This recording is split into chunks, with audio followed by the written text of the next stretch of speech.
alaikum masoyanmu na faɗin duniya masu bibiyan al'amuranmu kamar yadda kuka sani sunana Hamisu Gwamna Jaji.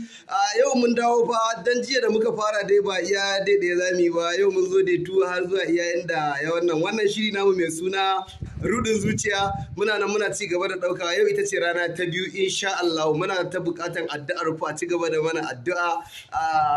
Ina sauran mutanen namu suke darakta darakta yana ɗan miƙa waya ta dama yawa rudin zuciya yawa an ta asma'u rudin zuciya da tu insha Allah. Na cikin ɗaki kuna cikin ɗaki duk da haka dai za a ci gaba da kaftawa ko kun fito ko ba ku fito ba insha Allah. Hajaju Bilkisu yawa rudin zuciya da tu. Hadiza ke ce kika lego to sannu yawa insha Allah. Ina hajjan mu ta gudu